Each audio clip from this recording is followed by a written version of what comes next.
Nama saya Claudia Tio Eleosa, senang sekali untuk bisa punya kesempatan berbagi. Saya ingin mengambil topik tentang hadir dan bersuara dalam konteks kita sebagai seorang minoritas di negeri ini. Teman-teman, saya rasa kita semua sadar benar bahwa kesadaran kita untuk mencintai negara itu bukan keputusan satu malam.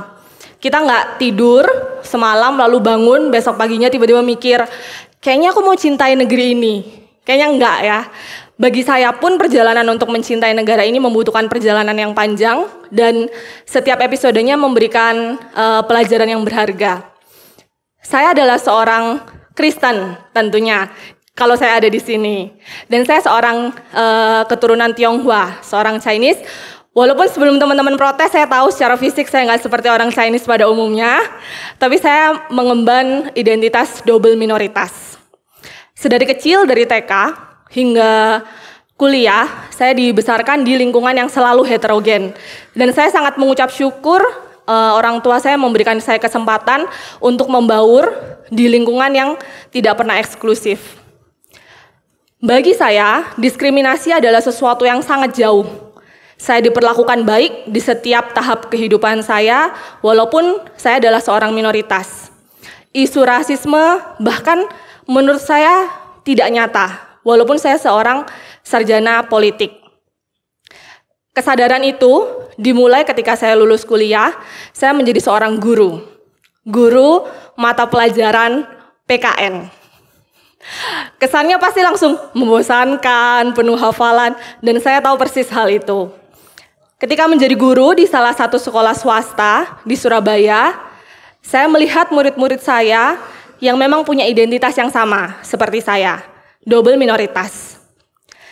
Saya ingat di pertemuan pertama, saya meminta mereka untuk menuliskan di secari kertas 5 hal yang mereka banggakan dari negeri ini dan 2 hal yang bagi mereka masih perlu dibenahi. Respon mereka, murid-murid saya, sama sekali tidak saya duga. Mereka seketika protes dan berkata, "Miss, dibalik aja." Bagi mereka, lebih mudah untuk menemukan 5 kebobrokan negeri ini dibandingkan 5 kebaikannya. Hal itu memperlihatkan saya sebuah persepsi bagi murid-murid saya yang sedari kecil dididik dan didoktrinasi oleh orang tua mereka bahwa mereka memang berbeda dan bahwa negara ini penuh dengan masalah. Itu hal pertama, masalah persepsi. Bagaimana murid saya tidak merasa menjadi orang Indonesia dan tidak bangga. Hal yang kedua yang menggerakkan saya adalah saya tahu persis adanya pelabelan. Bagaimana masyarakat pada umumnya melihat orang Tionghoa. Mereka melihat orang Tionghoa memiliki privilege dengan label-label hidupnya mudah, kaya, dan selalu bisa berhasil di masyarakat. Pelabelan ini menurut saya tidak sepenuhnya valid. Dan bagi murid-murid saya, pelabelan ini adalah alasan besar untuk berjarak dengan politik.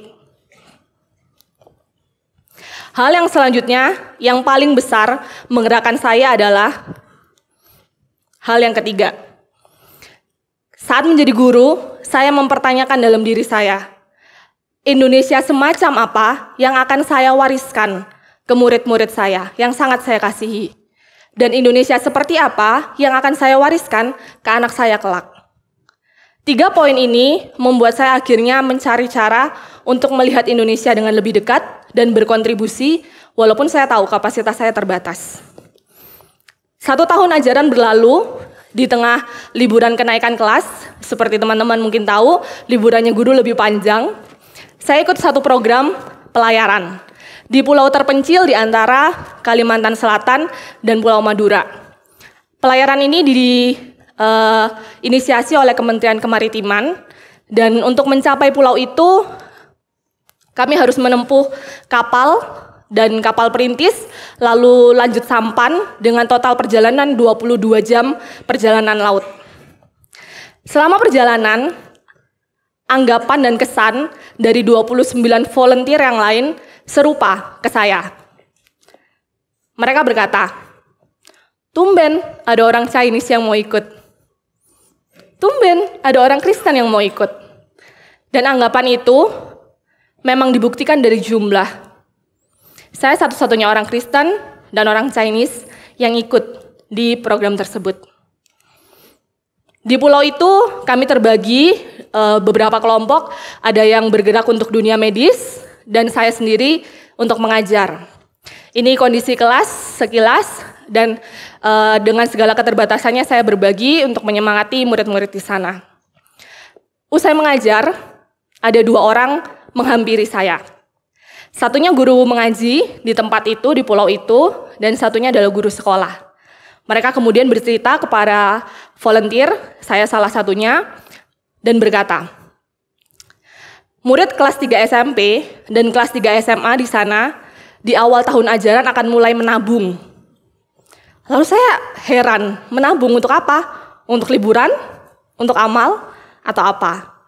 Ternyata, semakin mereka menjelaskan, saya tahu mereka menabung untuk mendatangkan kapal yang mempermudah mereka tanpa terlambat mendapatkan soal ujian nasional. Dan bagi saya itu pukulan yang sangat telak. Dengan segala keterbatasan, mereka nggak hanya mengandalkan pemerintah, apalagi cuma marah-marah dan hanya protes. Mereka melakukan sebuah aksi yang nyata. Hal ini mengingatkan saya pada satu ayat ini, teman-teman. Ayat yang juga dibagi oleh senior saya yang sangat terpanggil di dunia nasionalisme dan pendidikan. Teman-teman bisa baca dari Yeremia 29 ayat 7. Usahakanlah kesejahteraan kota kemana kamu aku buang. Saya sengaja memberi bold di bagian buang. Karena kalau teman-teman amati, Tuhan tidak memakai kata utus atau kirim. Tuhan memakai kata yang terlihat sangat buruk, yaitu buang. Artinya bisa saja tempat di mana kita berada memang sangat bobrok. Tetapi apakah Tuhan meminta kita marah-marah? Apakah Tuhan meminta kita hanya mengasihani diri sendiri? Enggak. Tuhan dengan sangat jelas memberikan perintah.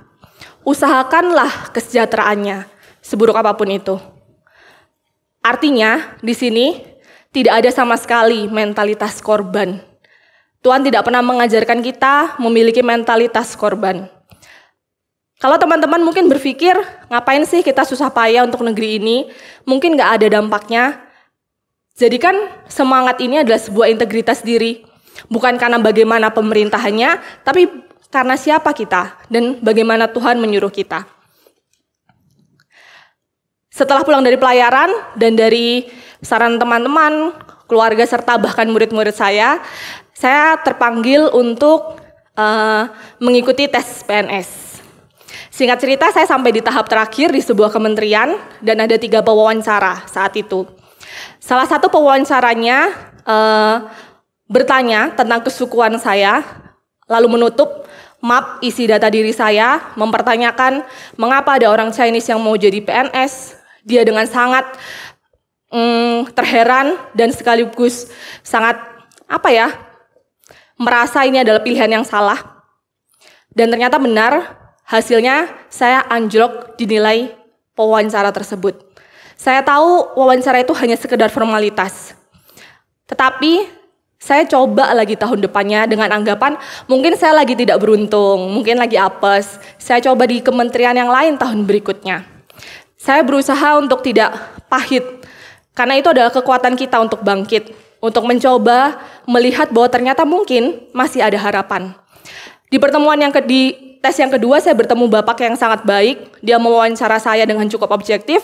Lalu di akhir wawancara, dia berdiri, dia mengajak saya bersalaman dan berkata, "Mbak, kesempatan ini adalah hak semua anak bangsa, dan Mbak salah satunya."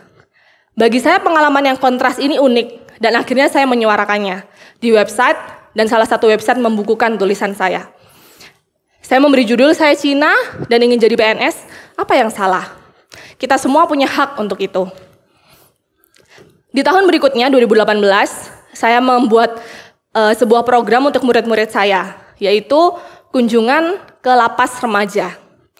Dalam proses persiapannya terjadi insiden, satu oknum pemerintahan marah-marah membentak-bentak saya dengan sangat tidak sopan melalui telepon. Dan itu membuat saya benar-benar gemetaran saat mengangkat telepon itu dan berpikir apa yang harus saya lakukan untuk menghentikan hal-hal seperti ini.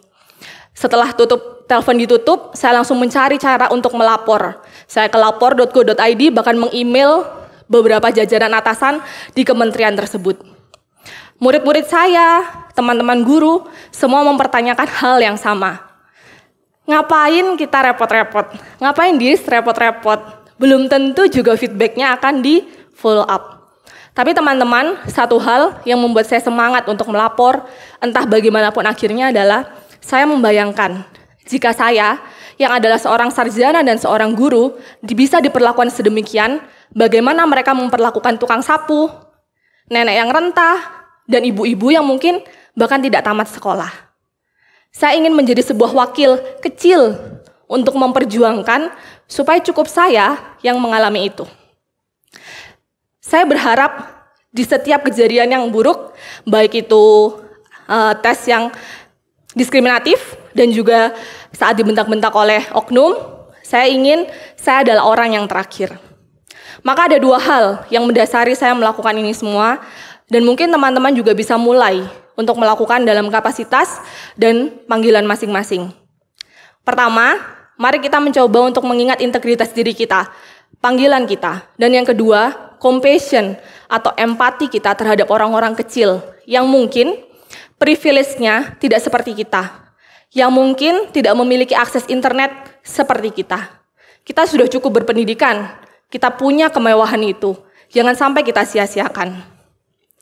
Saya juga belajar, teman-teman, bahwa dalam perjuangan ini, kadang-kadang yang Tuhan minta itu sangat sederhana. Tuhan hanya meminta kita untuk bersedia. Dan rutenya akan Dia tentukan. Ketika saya sudah menyuarakan lewat website, lewat buku, saya bilang ke Tuhan, Tuhan, tugasku udah selesai. Setidaknya saya sudah berperan untuk membuat para pewawancara rasis di luar sana berpikir ulang ketika mereka mau melakukan hal yang sama. Tetapi teman-teman, tahun lalu saya diizinkan untuk berbagi di Forum Mata Najwa.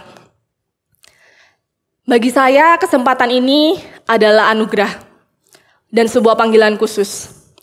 Bukan perkara masuk TV atau bertemu para pemimpin daerah, tetapi saya melihat dengan saya bercerita di sana akan jauh lebih banyak orang yang tahu persis bahwa ada orang minoritas yang mau dan menuntut hak yang sama untuk mengabdi dan berkontribusi di negara ini. Saya bisa mengatakan itu di hadapan para pemimpin daerah dan juga banyak masyarakat Indonesia. Maka teman-teman, saya tidak percaya kalau kita sebagai orang Kristen hanya dipanggil untuk menjadi bahagia. Kita nggak dipanggil hanya untuk bersenang-senang dan menikmati keselamatan. Lalu dengan bermanja-manja, rebahan, enggak. Kita dipanggil untuk punya daya kritis, untuk tetap marah, tetap gelisah, karena memang itu kenyataannya. Negara ini masih sangat perlu dibenahi. Maka tetaplah marah, tetaplah gelisah, tetaplah memiliki belas kasihan ke orang-orang yang mungkin tidak punya akses seperti kita. Lalu bergerak, mengubah. Saya yakin teman-teman speaker saya yang lain yang jauh lebih hebat, mereka juga bergerak dengan kegelisahan di lingkungan hidup, di isu ekonomi, di isu hukum, di isu informatika, di isu seni. Kita semua bergerak seringnya justru karena kemarahan, karena kita gelisah, bukan seperti itu yang benar yang harus dilakukan. Akhir kata, saya yakin semua orang di sini adalah orang baik. Maka, untuk negara Indonesia yang lebih baik, kita jangan mau kalah berisik. Tuhan Yesus memberkati.